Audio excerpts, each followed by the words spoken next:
اخباركم ايه؟ يا رب تكونوا بخير. اللابتوب ده لابتوب ديل لاتيتيود 5520. المواصفات بتاعته كور اي 7 جيل 11، وفي رامات 16 جيجا رام دي دي ار 4. الفيديو ده هنعمل فيه ابجريد، نزود فيها الرام، نرفعها ل20. انا في عندي رام 4 جيجا دي دي ار 4 برضو، وفي سلوت فاضي في اللابتوب، فاحنا هنحط فيه الرامة دي بحيث يبقى كله على بعضه الاجمالي 20 جيجا رام. فهنفتح اللابتوب مع بعض ونزودهم. طيب عشان نفك اللابتوب محتاجين ايه؟ هنحتاج مفك على قد المسامير دي.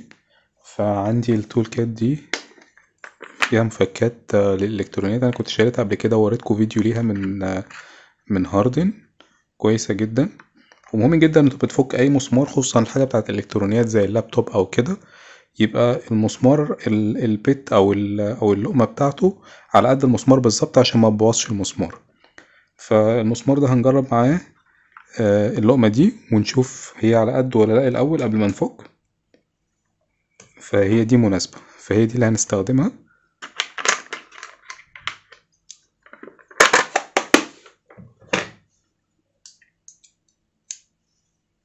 اللي هي بي اتش 1. دايما في الإلكترونيات أنا مش بحب أستخدم مفك الكهرباء خالص، لأن مفك الكهرباء حتى لو العزم بتاعه ضعيف ممكن في الأول يبوظ الراس بتاعة المسمار.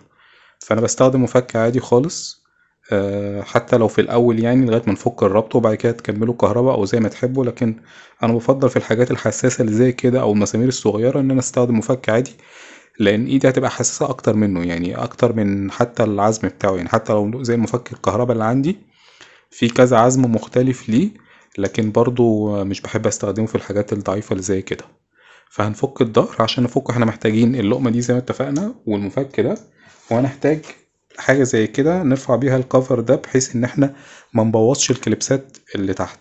يعني لما نيجي نرفع نرفع واحدة واحدة بحيث الكليبسات تفضل سليمة. نبدأ بمسمار مسمار.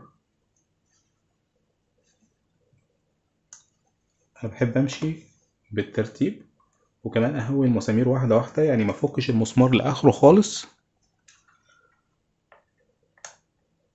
من ناحية واحدة.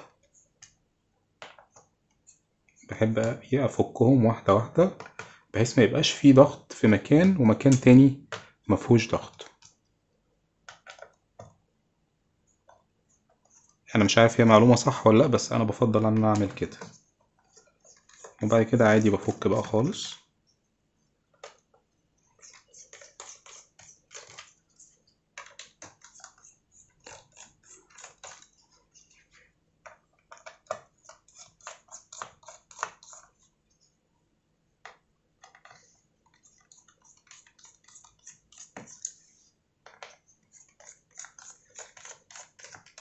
هي المسامير دي عموما ما بتتشالش، يعني بتفضل راكبة في الكفر، ما بتخرجش منه. يعني لو كانت بتخرج كنت هجمعهم كلهم في مغناطيس او حاجة زي ما بعمل، آه، بحيث ما يدعوش يعني. لكن في الحالة دي هم مش هيدعوا ان شاء الله، هم ما بيخرجوش اصلا. فانا كده فكيت المسامير كلها. عندنا 1 2 3 4 5 6 7 8 8 مسامير، فكيناهم كلهم ونبدأ نرفع الكفر واحدة واحدة من قدام لورا. فهستخدم حاجة رفيعة الأول أرفع بيها.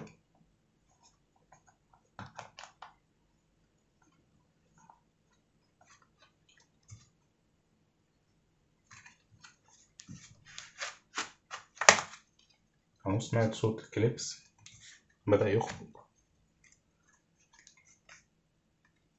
دي يا دوبك بس إيه بدخلها تحتي، وفي حاجة تانية أدخن بستخدمها بحيث أرفع الكفر واحدة واحدة،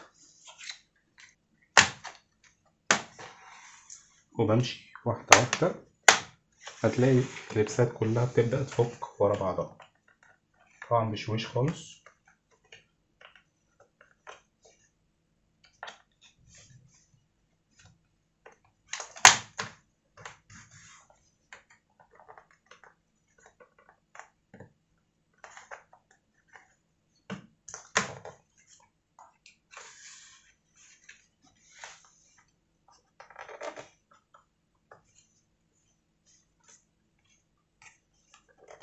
أهم حاجة تاخد وقتك عشان ما تكسرش أي كليبس في الظهر، لان الكليبس اللي هيتكسر خلاص مش هينفع تاني.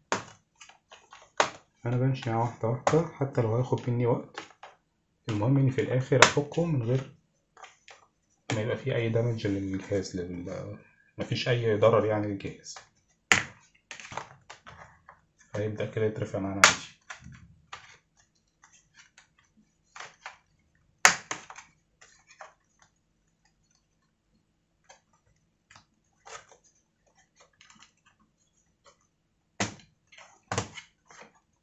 متهيألي كده اتفك خالص. اتأكد بس ان مفيش حاجة ماسكة في الكفر من تحت، سواء سلك او حاجة، وبعد كده بيبان قدامنا الجهاز بالشكل ده. نخلي ده في مكان، بس المهم ان هو ما يتكسرش او محدش يدوس عليه. اصبح كده الجهاز كله واضح قدامي. انا عندي 2 سلوتس هنا، في واحدة هي راكب فيها رام 16 جيجا، وفي عندي مكان تاني فاضي ان انا اضيف فيه. هو اللابتوب ده اعتقد ان هو بياخد رامات، مش متذكر، ممكن لغاية 32 او 64. احنا في كل الاحوال مش هنوصل للرقم ده، هو الاجمالي عندنا كله هيبقى 20 جيجا رام. فهنحط الرام اللي عندي اللي هي ال4 جيجا اهي شكلها. المهم طبعا ان هو يبقى نفس النوع بتاع الرام، يعني ده DDR4 ودي برضو DDR4. بنركب الرام، هي ليها عدلة واحدة يعني مش هتغلط فيها خالص، بس بندخلها في مكانها كده ونبدأ نضغط لغاية ما الكليبسات بتمسك الرام. وبعد كده بننتهزها فرصة، بما ان احنا فاكين اللابتوب خالص، ممكن بأي فرشة ننضف التراب اللي فيه. بس في الحالة بتاعتي هنا انا مش هعمل كده، لان اللابتوب جديد ما كملش تقريبا شهرين 3، فهو من جوه جديد خالص زي ما انتم شايفين. فحتى المروحة كل حاجة. لكن لو انتوا فكيتوا ولقيتوا فيه تراب، بفرشة وتبدأ تنضف، وبلاش مكنسة، لأن المكنسة من كذا فيديو الناس برا مصر بيشتغلوا في الإلكترونيات وكده بيقولوا إن هي ممكن تعمل مشاكل في الكهرباء، فما بيرجحوش أبدا إن هم بيستخدموا دايما هوا مضغوط. لكن المكنسة ما بيستخدموهاش خالص، برغم إن هي هتسهل لهم كتير في النظافة بتاعة الجهاز من جوه. بس وفرصة واحنا فكينه نتعرف على برضو على الجهاز من جوه. اللابتوب ده البطارية بتاعته 63 واط، هي ما شاء الله بطارية جبارة جدا، ما بتأثرش خالص معايا في الشغل. بتقعد معايا تقريبا وقت كبير، يعني ممكن توصل 8 ساعات 10 ساعات شغل. يعني لو انا رايح بيه الشغل ممكن تقعد معايا يومين على الاستخدام الخفيف بتاعي. لو استخدام تقيل ممكن تقعد مثلا 5 ساعات. بس الجهاز طبعا البروسيسور بتاعه كور اي 7 جيل 11، في هارد اس اس دي 512 اللي هو الهارد الصغير ده، ودي الرامة بتاعته الأساسية، ودي اللي احنا ضفناها له، وده الكارت بتاع الواي فاي. والبطارية ما شاء الله زي ما شرحتها من شوية كبيرة جدا. اللابتوب ده بصراحة جميل، يعني من ساعة ما جبته وهو ما أثرش معايا خالص في أداء، يعني أي حاجة بشتغل عليها بينجزها بشكل كامل جدا جدا. يمكن الحاجة الوحيدة اللي حسيت ان هو يعني فرق شوية فيها الريندر للفيديوهات ال4K، لكن لو فيديوهات 1080 يعني ال HD ما بيأثرش فيها، بيشتغل عادي. الفيديوهات ال4K بيرندر فيديوهات 4K وكل حاجة، لكن وانت شغال على التايم لاين احيانا بيكون في تقطيع وانت شغال في الفريمات. بس المروحة بتاعته هادية جدا، حتى لما بتشتغل على أعلى صوت ليها، لما بتكون بتشتغل لحاجة قوية مثلا زي ريندر أو بتعمل إيديت لألوان مثلا على فوتوشوب أو حاجة، بتشتغل بأعلى طاقة ليها، وبرضه صوتها في الآخر ما بيبقاش عالي جدا يعني. لكن في كل الأحوال لما تبقى شغال على تاسكات خفيفة ملهاش أي صوت نهائي. بس ده برضه شكل الجهاز من جوه، كانت فرصة إن احنا نشوفه. هنبدأ نقفل الكفر بتاعنا تاني، نبص على الكفر الأول، نتعرف على الكليبسات بتاعته، لأن وارد يكون ليه عدلة إنك تركب مثلا الظهر الأول أو الوش الأول. ففي الحالة دي هنركب الظهر الأول، لأن فيه هنا كام كليبس بيباتوا في مكانهم هنا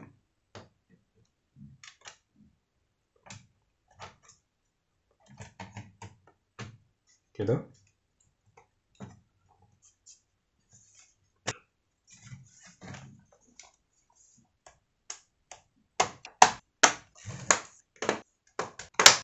أنا قفلت تقريبا معظمهم أو كلهم، خلاص قفلهم وأرجع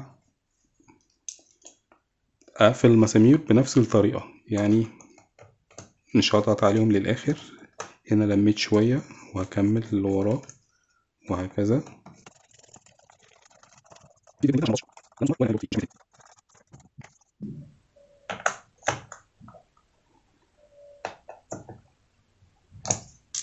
تمام، براجع كله متقفل زي ما كان، والحمد لله ما كانش فيه اي خسائر.